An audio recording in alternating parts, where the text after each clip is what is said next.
বর্তমানে গণতন্ত্র চলছে, গণতান্ত্রিক রাষ্ট্রে গণতন্ত্রের মাধ্যমে ইসলাম প্রতিষ্ঠা করা কি সম্ভব নয়? যদি ইসলাম প্রতিষ্ঠা করা সম্ভব না হয় তাহলে কি পথ আছে আসলে? গণতন্ত্র, রাজতন্ত্র আর ইসলামী খেলাফত, তিনটি শাসন ব্যবস্থা সারা বিশ্বে বর্তমানে চলছে। আমরা সবসময় মনে রাখবো ইসলামী রাজনীতিটা কি। আমরা যদি ভোটে না দাঁড়াই, ইলেকশনে না দাঁড়াই, ক্ষমতায় না যাই, তাহলে কিভাবে রাষ্ট্র সংস্কার করবে?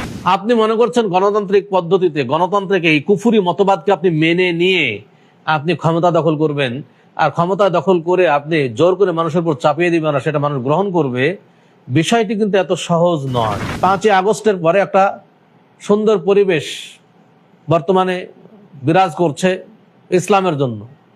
এই সময় একটা সুবর্ণ সুযোগ ছিল যে আমরা সকল মুসলিম, বিশেষ করে যারা আমরা ইসলামী দল করছি, তাদের সকলের মুখ থেকে ইসলামী খেলাফতের স্লোগান ওঠা। আত্মাহারিক টিভি, ওহির আলোয় উদ্ভাসিত জীবনের জন্য।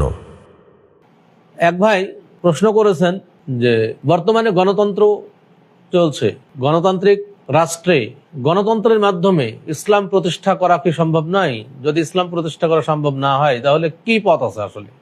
কিভাবে ইসলাম কায়েম হবে? এখন তো গণতন্ত্র, এটা হলো গণতান্ত্রিক রাষ্ট্র, গণতন্ত্রকে যদি হারাম বলি তাহলে কিভাবে ইসলাম কায়েম হবে? আমাদেরকে অনেক ভাই প্রশ্ন করেছেন। এই প্রশ্নের উত্তরে বলবো যে গণতন্ত্র এমন একটা জিনিস যা মানুষের তৈরি, শুধু মানুষেরই নয়, বরং এটা বিধর্মীদের একটা আদর্শ, কাফেরদের আদর্শ আমাদের উপরে চাপিয়ে দেওয়া হয়েছে। গণতন্ত্র, রাজতন্ত্র আর ইসলামী খেলাফত, তিনটি শাসন ব্যবস্থা সারা বিশ্বে বর্তমানে চলছে। আমরা সবাই বিবেকবান মানুষ, একটু বিষয়গুলো পর্যালোচনা করে দেখব। গণতন্ত্র জনগণের ইচ্ছায় চূড়ান্ত এবং জনগণই সার্বভৌম ক্ষমতার উৎস। রাজতন্ত্র রাজার ইচ্ছায় চূড়ান্ত, রাজাই সার্বভৌম ক্ষমতার উৎস, মালিক। আর ইসলামী খেলাফত আল্লাহর বিধানই চূড়ান্ত, আল্লাহই সার্বভৌম ক্ষমতার মালিক, উৎস। এখন দেখুন, গণতন্ত্র অধিকাংশের ইচ্ছাই চূড়ান্ত, অধিকাংশ যেদিকে রায় দিবে সেই দিকে হবে, এবং জনগণই সার্বভৌম ক্ষমতার উৎস। আচ্ছা, এই দুইটা কথার মধ্যে কি শিরিক নাই? দুইটা কথার মধ্যে শিরিক আছে। আপনি এই শিরিককে আপনার বর্জন করতে হবে। দুইটা কথার মধ্যে শিরিক। অধিকাংশের রায় চূড়ান্ত, অধিকাংশ যদি একটা খারাপ দিকে রায় দেয় তাহলে কি সেটা চূড়ান্ত হতে পারে? কখনোই হতে পারে না।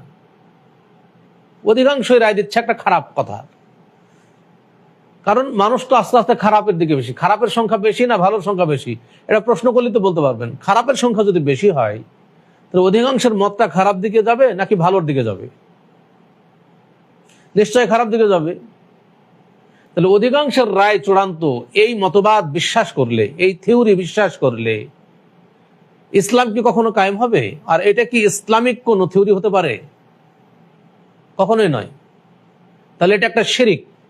অধিকাংশের রায় চূড়ান্ত, ইসলামের বিধানকে বাদ দিয়ে, এটা একটা শিরিক। এবং জনগণই সার্বভৌম ক্ষমতার উৎস, যেখানে সব ক্ষমতার মালিক একমাত্র আল্লাহ, সেখানে আল্লাহর এই ক্ষমতাকে অ্যাভয়েড করে বলা হচ্ছে জনগণই সার্বভৌম ক্ষমতার উৎস। এটা তো কখনো জায়েজ হতে পারে না। এটা যখনই আপনি গণতন্ত্রকে সমর্থন করব, তখন এটাকে তো মেনে নিয়েই করতে হবে। আপনি কি নতুন ভাবে গণতন্ত্র তৈরি করেননি? বা আপনি কি মনে করছেন যে গণতন্ত্র আমি নতুন ভাবে একটা ফর্মুলা দিয়েছি, গণতন্ত্রের ফর্মুলা, সেই ফর্মুলায় আমি গণতন্ত্র করি? সেটা তো নয়। আপনি তো একই ফর্মুলাতে বিশ্বাসী হয়েছেন। আপনার ফর্মুলা কি? জনগণের ইচ্ছায় চূড়ান্ত, জনগণের রায় চূড়ান্ত বা অধিকাংশের রায় চূড়ান্ত, এবং জনগণই সার্বভৌম ক্ষমতার উৎস। অথচ ইসলামের বিধান, ইসলামী খেলাফত এমন একটা জিনিস যে ইসলামের বিধানই চূড়ান্ত, আল্লাহ সার্বভৌম ক্ষমতার উৎস। পৃথিবীর সব মানুষ যদি একদিকে বলে, এক কথা বলে, আর আল্লাহর বিধান যদি আরেক কথা বলে, তা আল্লাহর বিধানই চূড়ান্ত হবে। ধরেন, উদাহরণস্বরূপ বলি যে আমরা ফজরের সালাত আদায় করি, সেই সুবহে সাদিক হলে সেই সময় ঘুম থেকে ওঠা কত কষ্টকর। ওই সময়ের ঘুমটা মনে হয় বেশি মজাদার ঘুম। ওই সময় ঘুম থেকে উঠে কষ্ট করে ফজরের সালাত আদায় করি। এখন সংসদে 300 জন এমপি, সংসদে, গণতান্ত্রিক রাষ্ট্রে সংসদে যদি বিল উত্থাপন করা হয়, বিলটা কি, যে সকালে এত এই সুবহে সাদেকের সময় ঘুম থেকে উঠে ফজরের সালাত আদায় করা, এটা তো অত্যন্ত কষ্টের ব্যাপার।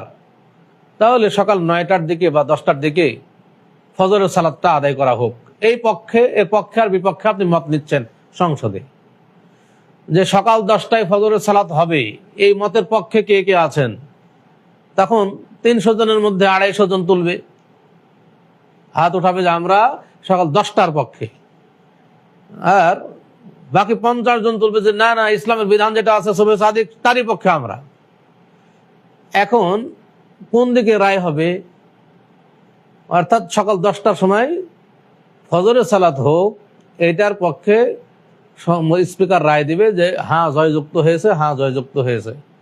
অতএব সকাল 10টার সময় ফজর শুরু, ফজরের সালাত আদায় হবে। কিন্তু ইসলামী খেলাফত কি মানুষের রায়ের সাথে সাথ নাই, মানুষের রায়কে কখনো প্রাধান্য দেবে না, বরং ইসলামের বিধান বলছে যেটা সেটাই সবাইকে মানতে হবে। এখানে মানুষের মতামত, নিজস্ব মতামত পেশ করার কোনো ইখতিয়ার নাই। আলহামদুলিল্লাহ, এটা হচ্ছে ইসলামী খেলাফত। ইসলামী খেলাফত কাকে বলে? ইসলামী খেলাফত হচ্ছে আল্লাহর দাসত্বের অধীনে সকল মানুষের ন্যায্য অধিকার প্রতিষ্ঠাকারী শাসন ব্যবস্থার নাম হলো ইসলামী খেলাফত। তাহলে দেখেন, আল্লাহর দাসত্বের অধীনে সকল মানুষের, শুধুমাত্র মুসলিমের না, হিন্দু, বৌদ্ধ, ইহুদি, খ্রিস্টান, সকল মানুষের ন্যায্য অধিকার প্রতিষ্ঠাকারী শাসন ব্যবস্থার নাম হচ্ছে ইসলামী খেলাফত। ইসলামী খেলাফতের ব্যাপারে আল্লাহর নির্দেশনা আছে, রাসূলের নির্দেশনা আছে, কিন্তু গণতন্ত্র, রাজতন্ত্রের ব্যাপারে কিছুই নাই। গণতন্ত্র, রাজতন্ত্রের ব্যাপারে কিছু নাই, ইসলামী খেলাফতের ব্যাপারে আছে। অতএব ইসলামী খেলাফত প্রতিষ্ঠা করতে হবে।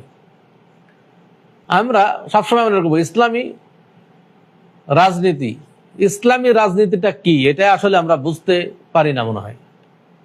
ইসলামী রাজনীতিটা কি? ইসলামের রাজনীতি অবশ্যই আছে। ইসলামী রাজনীতি হলো মানুষ তৈরি করা, মানুষকে সংশোধন করা। মানুষ সংশোধন হলে, ব্যক্তি সংশোধন হলে রাষ্ট্র সংশোধন হবে।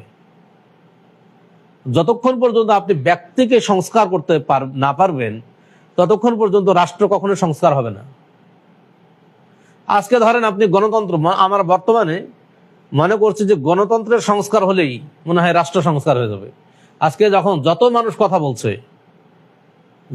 কথা বলছে যে গণতন্ত্রকে ফিরিয়ে নিয়ে আসার জন্যই কাজ করছি আমরা, গণতন্ত্রের সংস্কার হলেই নাকি রাষ্ট্র সংস্কার হয়ে যাবে।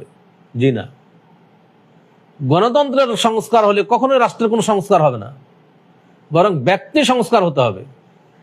আজকে গণতান্ত্রিক সংস্কার করছেন আপনি, ঠিক আছে, ধরেন আপনি গণতান্ত্রিক ভোট দিলেন, ভোটের মাধ্যমে একজন ব্যক্তি নির্বাচিত হলো, তাকে স্বরাষ্ট্রমন্ত্রীর দায়িত্ব দিলেন। স্বরাষ্ট্রমন্ত্রী যদি দুর্নীতিবাজ হয়, স্বরাষ্ট্রমন্ত্রী যদি অত্যন্ত চরিত্রহীন মানুষ হয়, স্বরাষ্ট্রমন্ত্রী যদি আত্মসাৎকারী হয়, স্বরাষ্ট্রমন্ত্রী যদি খেয়ানতকারী হয়, সেই স্বরাষ্ট্রমন্ত্রীকে দিয়ে কখনোই কি রাষ্ট্রের পরিবর্তন হবে? তার স্বরাষ্ট্র মন্ত্রণালয়ের পরিবর্তন হবে? স্বরাষ্ট্র মন্ত্রণালয় থেকে বাংলাদেশের নাগরিকরা কি সুবিচার পাবে? বা স্বরাষ্ট্র মন্ত্রণালয়ের যে সুবিধা সেটা কি সাধারণ মানুষ পাবে? কখনোই না, পাবে না। কিন্তু ওই ব্যক্তি, যেই ব্যক্তিটা স্বরাষ্ট্রমন্ত্রী হবে, ওই ব্যক্তিটা যদি পরহেজগার মানুষ হয়, ওই ব্যক্তিটা যদি দুর্নীতি করা হারাম, দুর্নীতি না করে, দুর্নীতিবাজ না হয়, ওই ব্যক্তিটা যদি একমাত্র জান্নাতের আকাঙ্ক্ষী হয়, ওই ব্যক্তিটা যদি জাহান্নামের শাস্তিকে ভয় করে, ওই ব্যক্তিটি যদি মৃত্যুকে ভয় করে, কবরের শাস্তিকে ভয় করে, তাহলে কিন্তু সে কখনোই খারাপ কিছুতে জড়িয়ে পড়বে না, বরং সবসময় মানুষের খেদমত করার জন্য চেষ্টা করবে।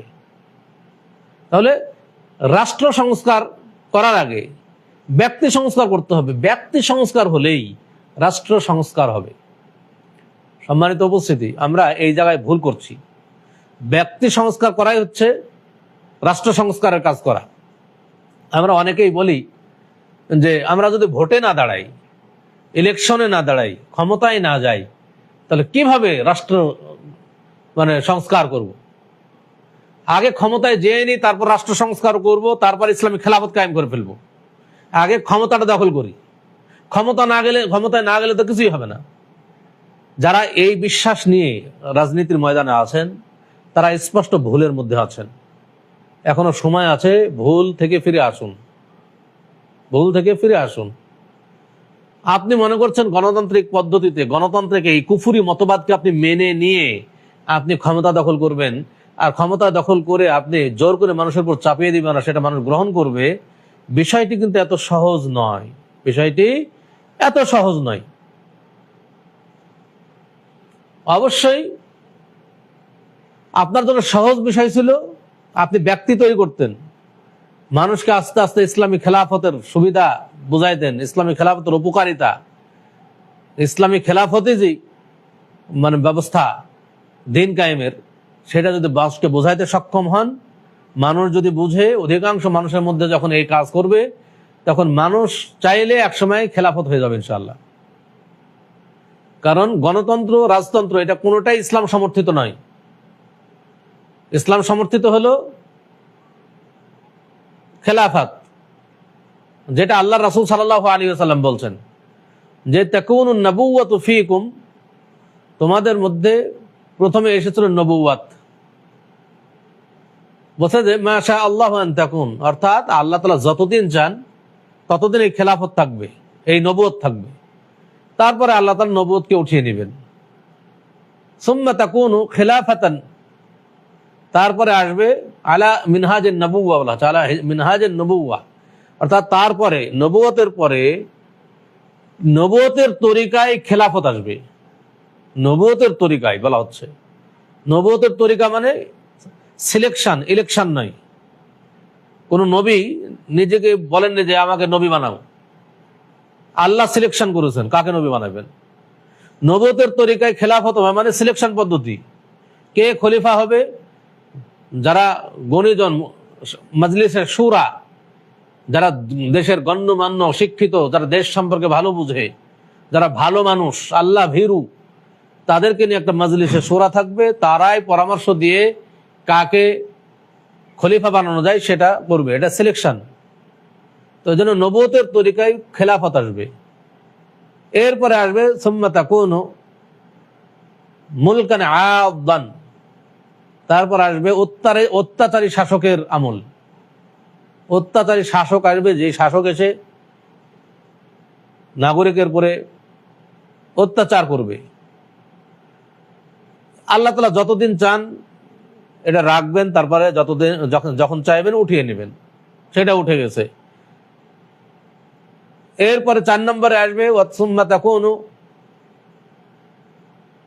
মুলকান জাবরিয়াতান, জবর দখলকারী শাসকের আমল আসবে।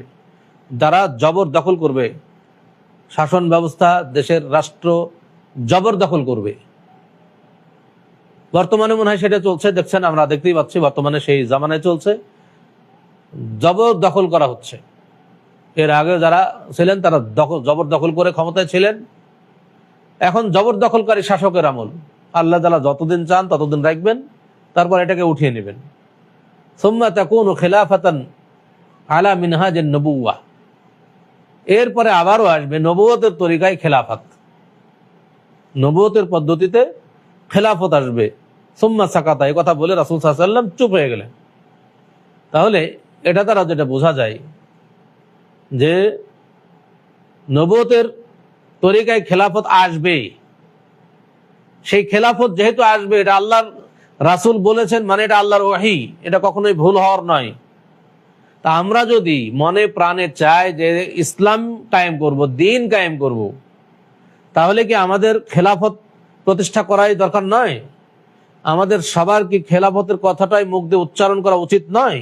অবশ্যই আমাদের খেলাফতের কথাই উচ্চারণ করতে হবে। বিশেষ করে 5ই আগস্টের পরে একটা সুন্দর পরিবেশ বর্তমানে বিরাজ করছে ইসলামের জন্য। এই সময় একটা সুবর্ণ সুযোগ ছিল যে আমরা সকল মুসলিম, বিশেষ করে যারা আমরা ইসলামী দল করছি, তাদের সকলের মুখ থেকে ইসলামী খেলাফতের স্লোগান ওঠা। সবাই যদি ইসলামী খেলাফতের কথা বলতো তাহলে ইসলামী খেলাফত কায়েম হওয়াটা সহজ হয়ে যেত। কিন্তু আমরা কিন্তু ইসলামী খেলাফত কায়েম করছি না, এই কথা আমরা কেউ বলছি না।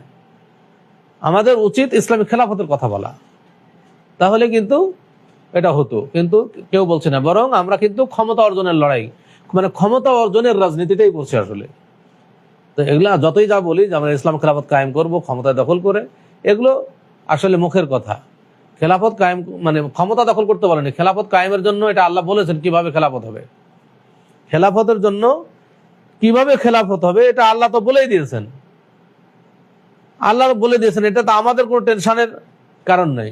আল্লাহ বলেছেন যে ওয়াদাল্লাহুল্লাযীনা আমানু মিনকুম ওয়া আমিলুস সালিহাত লা ইস্তাখলিফান্নাহুম ফিল আরদি কামা ইস্তাখলাফাল্লাযীনা মিন ক্বাবলিহিম, যে আল্লাহ তাআলা ওয়াদা করেছেন তাদের জন্য যারা ঈমানদার, ঈমান এনেছে এবং সৎকর্মশীল, আল্লাহ তাআলা তাদেরকে পৃথিবীতে নেতৃত্ব দান করবেন, খেলাফত দান করবেন, যেমন ভাবে দান করেছিলেন তাদের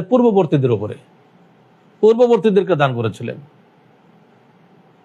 তাহলে আমাদেরকে ঈমানদার হতে হবে, সৎকর্মশীল হতে হবে।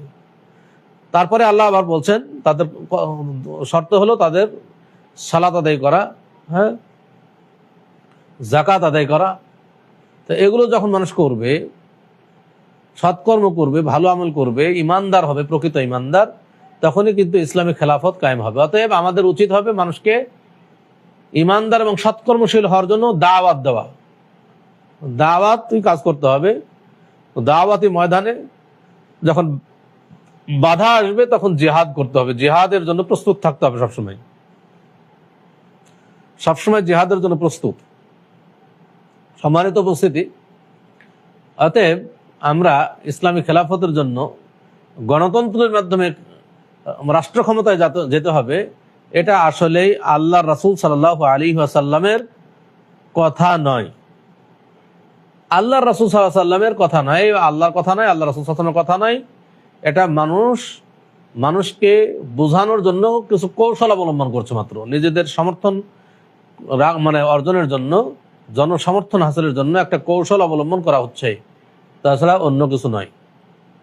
অতএব আমরা ইসলামী খেলাফত যদি প্রতিষ্ঠা করতে চাই তাহলে গণতন্ত্র নয়, আসুন মাঠে ময়দানে কাজ করি, মানুষকে দাওয়াত দেই, ইসলামী খেলাফত মানুষের মগজে ঢোকাই, তাহলেই ইনশাআল্লাহ ইসলামী খেলাফত কায়েম হবে। আজকে যদি ইসলামের খেলাফতে আমাদের উদ্দেশ্য থাকতো তাহলে তো ইসলামী খেলাফতের কথা মানুষ জানতো, সাধারণ মানুষ কেউ জানে না ইসলামী খেলাফতের কথা। আহলে হাদিসরা যতটুকু বলছে আলহামদুলিল্লাহ এতটুকুই থাকছে, কিন্তু যারা ইসলামের নামে রাজনীতি করছি তারা ইসলামী খেলাফতের কথা মুখ দিয়ে বলছি না। সাধারণ মানুষ ইসলামী খেলাফত কি জিনিস সেটা বুঝেই না, মনে করে যে মনে হয় এটা একটা মানে চরমপন্থা বা অন্য কিছু ভাবে, কিন্তু আসলেই ইসলামী খেলাফতটা কি জিনিস সেটা বোঝানো দরকার। মানুষ যখন বুঝে যাবে তখন খেলাফত কায়েম হবে ইনশাআল্লাহ। আকুলু কাওলি হাযা ওয়া আস্তাগফিরুল্লাহ লি ওয়া লাকুম ওয়া লিসাইরিল মুসলিমিন ফাস্তাগফিরুহু ইন্নাহু হুয়াল গফুরুর রহিম। আসসালামু আলাইকুম ওয়া রাহমাতুল্লাহি ওয়া বারাকাতুহু।